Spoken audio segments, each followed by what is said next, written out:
Biology chemistry में हम लोग जैव अणु अध्याय 13 पढ़ रहे हैं। इसमें आज हम लोग देखेंगे एंजाइम। कार्बोहाइड्रेट और प्रोटीन पढ़ने के बाद देखेंगे एंजाइम।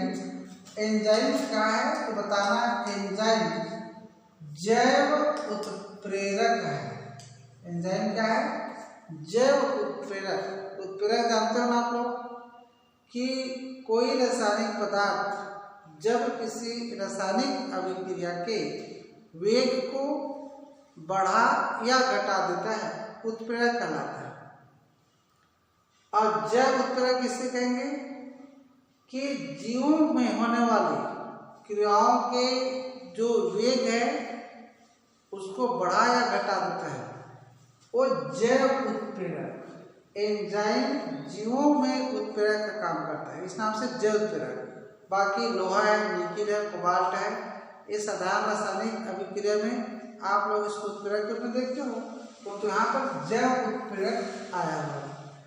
अब परिभाषा को पूछे बताना, एंजाइम जटिल कार्बनिक यौगिक युक्त प्रोटीन है। प्रोटीन है, जटिल प्रोटीन है, जटिल कार्बनिक युक्त पदार्थ को क्या कहते हैं? एंजाइम कहते हैं। एंजाइम को जैव उत्प्रेरक कहते हैं। जैसे देखेंगे हम लोग, ये C6H12O6 इसका ग्लूकोज का आपका ये जाइमेस जाइमेस क्या है? एंजाइम है। एक किसमें पाया जाता है? इष्ट कोशिका में। इसको तोड़ देगा और तोड़ करके बनाएगा CO2 और H2O प्लस ऊर्जा। तो यहाँ पर जाइमेस एंजाइम है, इसमें पाया जाता है। इष्ट एक जीव है, फफूंदी, इष्ट फफूंद है। और उदाहरण देखेंगे हम लोग, जैसे लार है, इस लार में कौन सा एंजाइम पाया जाता है? टाइलिन या इसी कई पुस्तक में एमाइलेज लिखा रहता है। तो यह जो है स्टार्च को, भोज्य पदार्थ में जो स्टार्च होता है हम लोग जो खाते हैं कार्बोहाइड्रेट, उसको किससे बदल देता है? ग्लूकोज में। तो ऐसे जीवों के शरीर में, जीवों में ऐसे बहुत सारे रासायनिक पदार्थ पाया जाता है जो जैव उत्प्रेरक के काम करता है, अर्थात जो अपने उपस्थिति में क्रिया को संपन्न करता है, एंजाइम कहलाता है।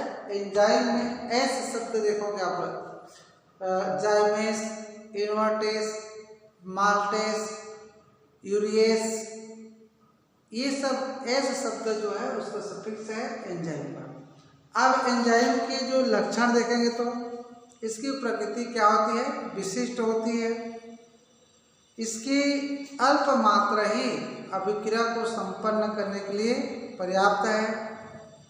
इस पर ताप का प्रभाव पड़ता है। 37 अंश सेंटीग्रेड ताप पर एंजाइम अधिक प्रभावी रहता है और 6 से 8 pH मान जब रहेगा क्रिया का, उस समय भी एंजाइम अधिक प्रभावशाली रहता है। और कार्य क्या है? साधारणतः कार्बोहाइड्रेट का पाचन। कार्बोहाइड्रेट मुख गुहा से होते हुए आमाशय में जाता है, ग्रसनी के माध्यम से आमाशय में जाता है। तो आमाशय की दीवार में कहाँ पर आप लोग? जठर ग्रंथि। जठर ग्रंथि से क्या स्रावित होता है? जठर रस। जठर रस में आप लोग देखो एंजाइम्स होते हैं, रेनिन, म्यूसिन, लाइसिन। ये सब एंजाइम अपनी उपस्थिति में जटिल भोज्य पदार्थ को सरल भोज्य पदार्थ में बदलता है। तो इस प्रकार कार्बोहाइड्रेट के पाचन में एंजाइम की प्रमुख भूमिका है। अब देखेंगे एंजाइम के बाद न्यूक्लिक अम्ल। क्या देखेंगे? न्यूक्लिक अम्ल। न्यूक्लिक अम्ल क्या है? ये जो कोशिका है वनस्पति जीवों की, इस कोशिका में बीच के भाग केंद्रक होता है। इस केंद्रक में पतले पतले धागेदार संरचना होती है जिसको कहते हैं गुणसूत्र या क्रोमोसोम। एक क्रोमोसोम को जब देखेंगे हम लोग तो इस प्रकार से इसमें डार्क डार्क संरचना होती है और इसको कहा जाता है जीन्स। क्या कहा जाता है? जीन्स। इन जीन्स का विश्लेषण किया गया तो पता चला कि इसकी प्रकृति अम्लीय है। इसी नाम से इस केंद्रक को इंग्लिश में कहते हैं न्यूक्लियस। क्या कहते हैं? न्यूक्लियस में अम्ल है, इस नाम से कहते हैं इसको न्यूक्लिक अम्ल। और आप जानते हो गुणसूत्र या जो क्रोमोसोम है उसका काम क्या है? तो दो प्रकार का होता है, डीएनए और आरएनए। तो डीएनए जनक से अर्थात माता पिता से गुणों को संतान तक ले जाता है। इसको कहा जाता है आनुवंशिक गुणों का वाहक। किसका काम होता है? न्यूक्लिक अम्ल में न्यूक्लियस में उपस्थित न्यूक्लिक अम्ल अर्थात डीएनए। और आरएनए के बारे में जानते हो, शरीर में जो प्रोटीन का संश्लेषण होता है वो आरएनए में उपस्थित होता है। तो न्यूक्लिक अम्ल दो प्रकार होता है, डीएनए और आरएनए। इसका पूरा नाम मम्मी से पढ़ रहा आपको, डीऑक्सी राइबोन्यूक्लिक अम्ल, राइबोन्यूक्लिक अम्ल। डीएनए की संरचना में कभी पूछता है। इसका मुख्य कार्य आनुवंशिक गुणों का वाहक है। इसका मुख्य कार्य है कि ये प्रोटीन संश्लेषण में प्रमुख भूमिका निभाता है। और ये जो न्यूक्लिक अम्ल है पॉलीन्यूक्लियोटाइड है। अब हम लोग देखेंगे न्यूक्लिक अम्ल का संगठन। क्या देखेंगे? कंपोजिशन। न्यूक्लिक अम्ल के कंपोजिशन में आप लोग देखोगे तीन होता है। न्यूक्लिक अम्ल में तीन चीज होता है। ए होता है नाइट्रोजनी क्षारक। क्या होता है? नाइट्रोजनी क्षारक। और बी होता है शर्करा अणु। क्या होता है? शर्करा अणु। और तीसरा होता है फास्फोरिक अम्ल। ये फास्फोरिक अम्ल, इसको ऐसे दर्शाते हैं, इसको पी से दर्शाते हैं, स्मॉल। और नाइट्रोजनी क्षारक जो होता है नाइट्रोजनी बेस, ये जो है ATGCU, एडिनाइन, थायमिन, यूनाइन, साइटोसिन, यूरेसिन, ये सब आप लोग पढ़ चुके हो। ए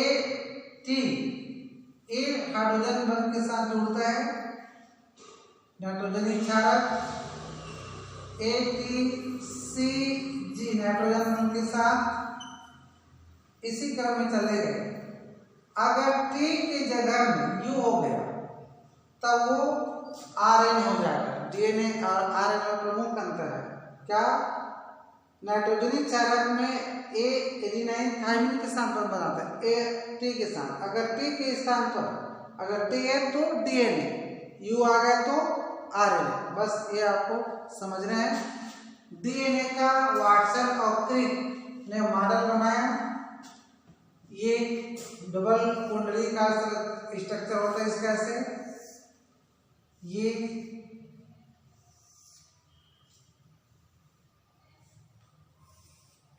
इस प्रकार से और कुंडली बना सकते हो।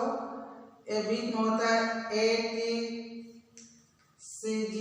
उल्टा कर दो TAGC। ये नाइट्रोजनी क्षारक बीचों बीच दोनों तरफ शर्करा अणु। डीएनए तो डीऑक्सीराइबो शर्करा, आरएनए तो राइबो शर्करा। अब दो शर्करा अणु जुड़ा था फास्फोरिक अम्ल से इस पट्टी के बीच में। देख रहे हो?